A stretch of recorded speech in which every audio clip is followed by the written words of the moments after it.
ya. Buat silakan di entry dulu. Ibu saya izin kamu.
Sudah?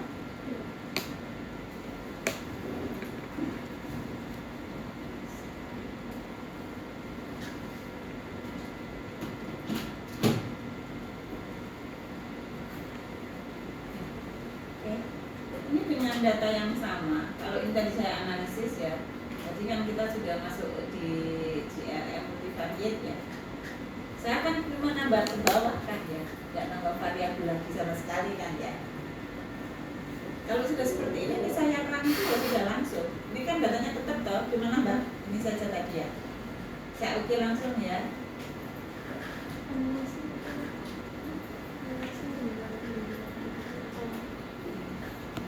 Ini datanya juga sudah langsung berubah. Jadi tadi kelompoknya 2, sekarang kelompoknya jadi 3. Nah ini masing-masing kelompok ada deskriptifnya ya.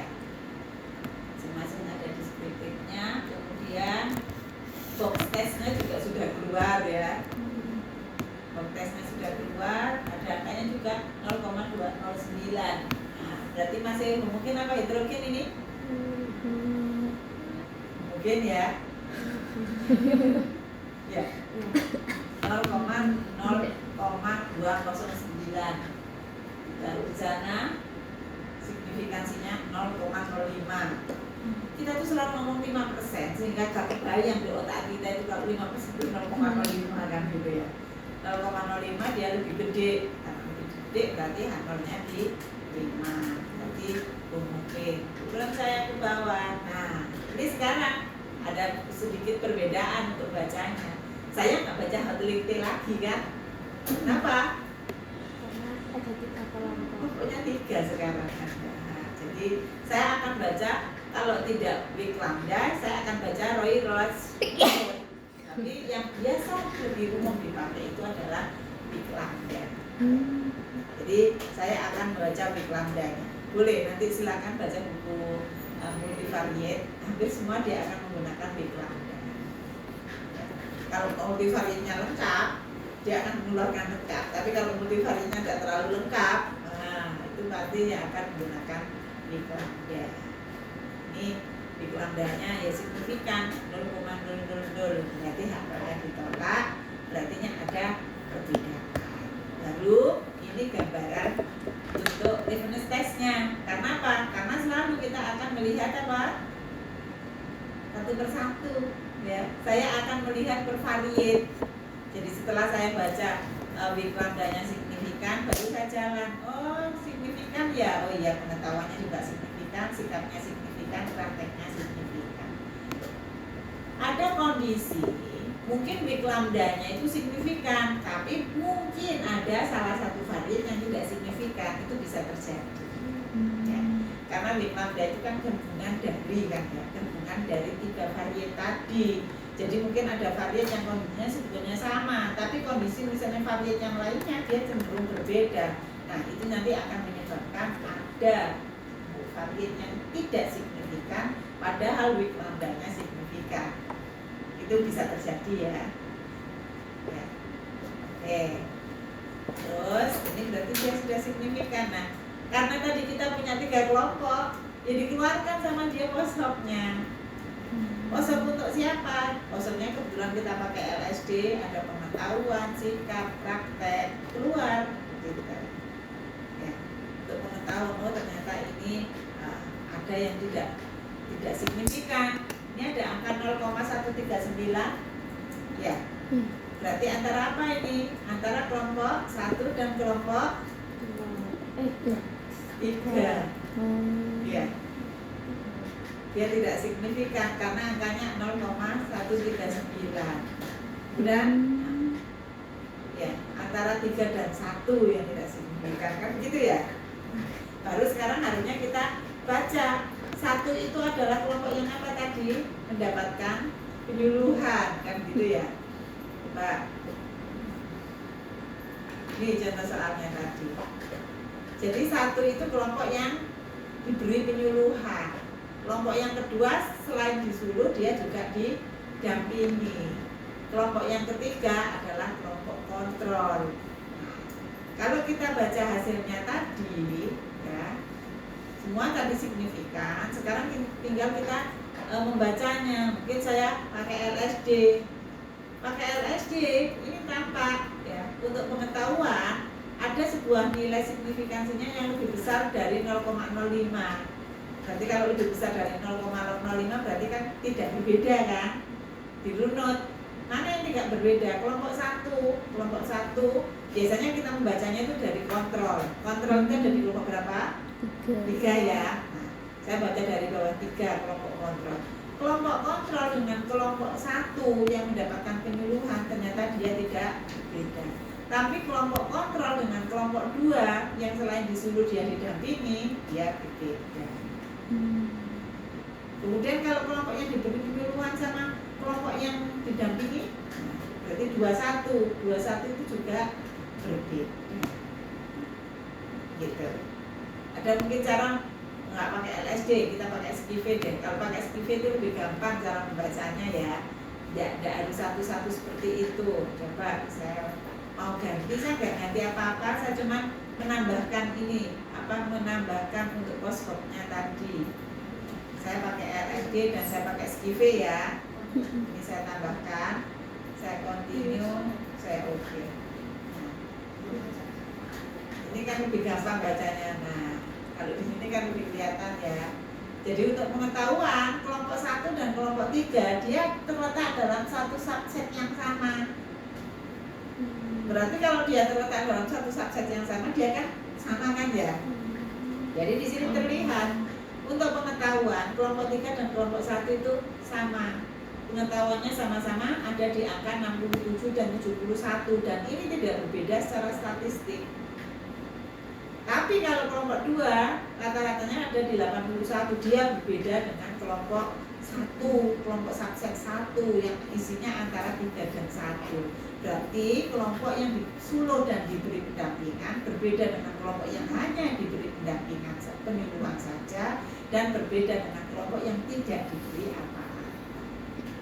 Jadi nanti kalau lihat ini, kalau lihat pengetahuannya, ya ini kalau lihat pengetahuannya, maka kita katakan harusnya kita menggunakan intervensi yang model 2, yaitu orang itu dilakukan penyuluhan dan dia juga dilakukan pendampingan. Itu kalau saya lihat pengetahuannya. Kemudian kalau dilihat dari sikapnya, nah dilihat dari sikapnya ternyata sama, gambarin spordo gini ya bentuknya ya. Nah kalau dilihat, nah ini kelihatan kelompok 3 itu sikapnya ada di angka 67, kelompok 1 ada di angka 67,5. Beda sih, tapi beda tipis dan secara statistik dia masih dinyatakan sama. Sedangkan kelompok 2 yang didampingi dia nilainya 80 dan 80 itu berbeda dengan 67 maupun 65 maupun 67,5. Ini kalau kita lihat sikapnya. Kemudian kita lihat prakteknya. Kita lihat prakteknya juga hasilnya konsisten gitu ya. Jadi selalu yang paling rendah itu kelompok 3 yaitu kelompok kontrol ada di 63,5 dan kelompok 1 ada di 67. 63,5 dan 67 itu secara statistik sama. Dia berbeda dengan kelompok yang kedua yaitu yang didampingi. Dia mendapatkan nilai praktek di 76,8. Dia paling tinggi. Nah, itu kira-kira seperti itu. Kalau kita membaca atau memberi interpretasi dari hasil atau output yang kita sudah analisis datanya. Jadi kita akan katakan bahwa kelompok 2 itu untuk urusan pengetahuan, sikap, dan praktek semuanya dia lebih bagus dibandingkan dengan kelompok 1 maupun kelompok 3. Terus nanti kalau misalnya ini udah kerja kita di instansi, terus misalnya kerja di inilah kesehatan misalnya, terus katanya Kadinkesnya bilang gini, nggak mau tambah, kalau mendampingi tidak ada dananya, disuruh saja. Nah, misalnya kan bisa saja mau begitu kan ya, misalnya mungkin kalau pendampingan kan butuh dana, ya nanti kita harusnya berani ngomong. Dan disuruh sama tidak disuruh sama saja ya, ngapain buang-buang tenaga nyuluh kan ya. Karena apa? Karena dia tidak berbeda kan dengan kontrol kan. Sama, ya memang dia angkanya lebih naik dikit, tapi naik dikit itu tidak cukup untuk dikatakan dia berbeda dengan yang kelompok tidak disuruh. Kalau urusan efisiensi, urusan lain-lain ya akan kita katakan ya lebih efisien tidak disuruh masih lebih baik kan ya begitu. Jadi kalau mau memberikan intervensi ya yang benar sekalian biar ada dampaknya. Setelah disuruh tetap ada pendampingan. Nah, mungkin nanti model pendampingannya yang harus dipikirkan. Apakah misalnya didampingi setiap 1 minggu sekali, atau mungkin dibikinkan aktivitas yang berkelanjutan gitu. Misalnya kalau kita ngomong, ayo ini ada bersih-bersih lingkungan, kita memilah sampah misalnya seperti itu. Oh berarti mungkin nanti setiap minggu itu ada misalnya dilakukan pengecekan benar enggak hasil pilahannya bagaimana gitu. Nanti atau mungkin biasanya kan kalau urusan lingkungan, urusan sama ibu-ibu itu seneng banget ibu-ibu kalau dikasih reward. Kasih reward apa? Nanti ayo yang ini yang pilahnya bagus, yang sampahnya hasilnya lebih bagus dan bisa dijual, nanti dapat bonus misalnya apa. Kita itu ibu-ibu itu daripada dikasih uang itu lebih baik ya dikasih sabun cuci kok. Kalau sabun cuci mungkin sekarang ini ya minimal itu lah dikasih ini apa sabun cuci piring gitu aja semua kan bisa. Atau kalau nggak dikasih apa banyak sampah gitu ya. Yang itu kan nilainya nggak terlalu besar kan sebetulnya kalau dari sudut uang ya, harga kan nggak terlalu besar, tapi kan fungsional gitu ya. Tanya ini Bu-ibu, daripada misalnya dikasih piring gelas itu dia masih milih dikasih sabun atau sikat gigi gitu kok ya. Ya, itu kira-kira nanti aplikasi dari hasil kita seperti itu ya. Jadi membaca analisis itu mungkin memang kalau misalnya